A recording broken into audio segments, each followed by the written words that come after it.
Welcome back to my YouTube channel guys. ನಾನಿವತ್ತು ಇಡ್ಲಿಗೆ ಸಾಂಬಾರು ಮಾಡ್ತೀವಲ್ಲ ಅದರದ್ದು ಪೌಡರ್ನ ತೋರಿಸ್ತಾ ಇದ್ದೀನಿ. ಸೊ ಬೇಕಾಗಿರೋ ಇಂಗ್ರೀಡಿಯೆಂಟ್ಸ್: ಕರಿಬೇವು, ಜೀರಿಗೆ, ಮೆಂತ್ಯ, ಎಲ್ ಜಿ ಹಿಂಗು. ನೀವು ಯಾವ್ದು ಬೇಕಾದ್ರೂ ತೊಗೋಬೋದು ಹಿಂಗು. ಸೊ ನಾನಿಲ್ಲಿ ಎಲ್ ಜಿ ತೊಗೊಂಡಿದ್ದೀನಿ. ಎಲ್ ಜಿ ಹಿಂಗು, ಚಕ್ಕೆ, ಉದ್ದಿನಬೇಳೆ, ಕಡಲೆಬೇಳೆ, ಮೆಣಸು, ಬ್ಯಾಡಗಿ ಮೆಣಸಿನ್ಕಾಯಿ, ಎಣ್ಣೆ. ಬಾಣಲಿ ಇಟ್ಟು 2 ಚಮಚ ಎಣ್ಣೆ ಹಾಕೋತಾ ಇದ್ದೀನಿ. ಎಣ್ಣೆ ಕಾದ ನಂತರ ಅರ್ಧ ಚಮಚ ಮೆಂತ್ಯ, ಅರ್ಧ ಚಮಚ ಮೆಣಸು ಹಾಕಿ ಎಣ್ಣೆಯಲ್ಲಿ ಚೆನ್ನಾಗಿ ಫ್ರೈ ಮಾಡ್ಕೋತಾ ಇದ್ದೀನಿ.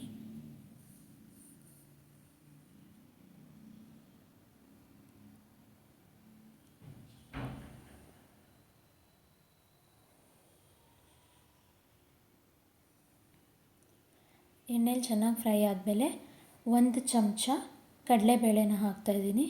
ಕಡಲೆಬೇಳೆ ಹಾಕಿ ಮತ್ತೆ ಫ್ರೈ ಮಾಡ್ತಾಯಿದ್ದೀನಿ.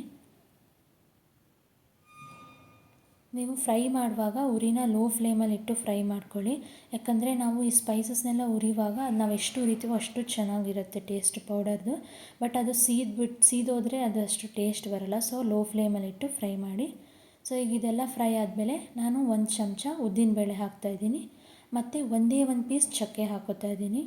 ನಾನಿಲ್ಲಿ ಜಾಸ್ತಿ ಕ್ವಾಂಟಿಟಿಯಲ್ಲಿ ಪೌಡ್ರು ಮಾಡ್ತಾಯಿಲ್ಲ. ಸೊ ನಾನು ಅದಕ್ಕೆ ಎಲ್ಲ ಸ್ವಲ್ಪ ಹಾಕ್ಕೊಳ್ತಾ ಇದ್ದೀನಿ. ನಿಮಗೆ ಜಾಸ್ತಿ ಕ್ವಾಂಟಿಟಿ ಬೇಕಂದರೆ ನೀವು ಜಾಸ್ತಿ ಹಾಕ್ಕೋಬೋದು. ಸೊ ಚಕ್ಕೆ ಹಾಕಿ ಮತ್ತೆ ಫ್ರೈ ಮಾಡ್ತಾಯಿದ್ದೀನಿ. ಮತ್ತು ಧನಿಯಾ ಹಾಕಬೇಕು. ಸೊ ಧನಿಯಾ ನಿಮ್ಮ ಹತ್ರ ಧನಿಯಾ ಕಾಳಿದ್ರೆ ಧನಿಯಾ ಕಾಳು ಹಾಕ್ಕೊಳ್ಳಿ. ಇಲ್ಲ ಅಂತಂದರೆ ಧನಿಯಾ ಪುಡಿ ಕೂಡ ನೀವು ಹಾಕ್ಕೋಬೋದು. ಇಲ್ಲಿ ನಾನು ಧನಿಯಾ ಪುಡಿ ಹಾಕ್ಕೊಳ್ತಾ ಇದ್ದೀನಿ. ನಿಮಗೆ ಜಾಸ್ತಿ ಕ್ವಾಂಟಿಟಿ ಅಂದರೆ 3 ಚಮಚ ಹಾಕ್ಕೊಳ್ಳಿ.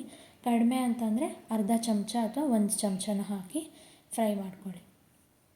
ಧನಿಯಾ ಕಾಳಾದರೆ 2 ಚಮಚ ಹಾಕಿ, ಪೌಡ್ರಾದರೆ 1. ಸೊ ಆಮೇಲೆ ಅದನ್ನು ಫ್ರೈ ಆದಮೇಲೆ 1 ಚಮಚ ಜೀರಿಗೆ ಹಾಕಿ ಫ್ರೈ ಮಾಡ್ಕೊಳ್ತಾ ಇದ್ದೀನಿ. ಜೀರಿಗೆ ಫ್ರೈ ಆದ ನಂತರ ನಾನು ಸ್ವಲ್ಪ ಕರಿಬೇವು ಸೊಪ್ಪು ಹಾಕ್ತಾಯಿದ್ದೀನಿ.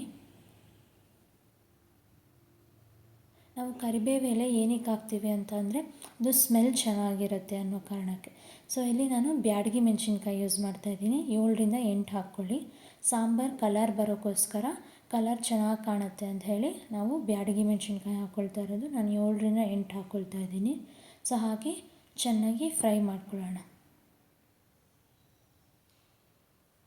ಗರಿಗರಿಯಾಗಿ ಎಲ್ಲ ಸ್ಪೈಸಸ್ಸು ಚೆನ್ನಾಗಿ ಫ್ರೈ ಮಾಡ್ಕೊಳ್ಳೋಣ.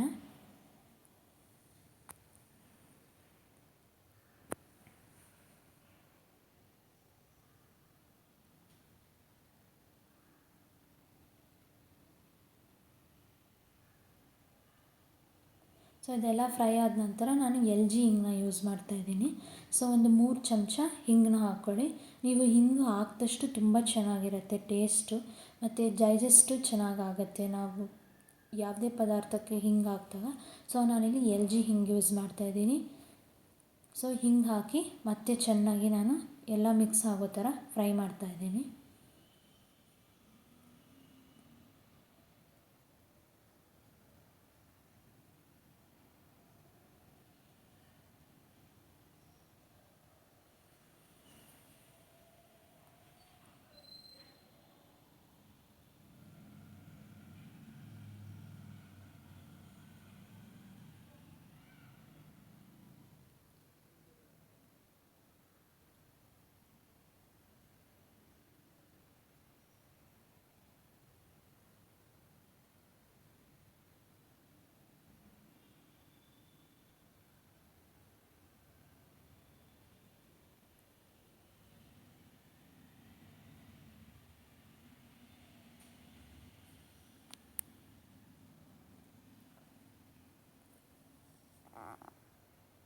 ಸೊ ಇದೆಲ್ಲ ಚೆನ್ನಾಗಿ ಫ್ರೈ ಆದಮೇಲೆ ಸ್ಟವ್ ಆಫ್ ಮಾಡಿ ನಾವು ಏನು ಹುರ್ಕೊಂಡಿದ್ದೀವಿ ಅದೆಲ್ಲ ಸ್ವಲ್ಪ ತಣ್ಣಗಾಗಕ್ಕೆ ಬಿಡಿ.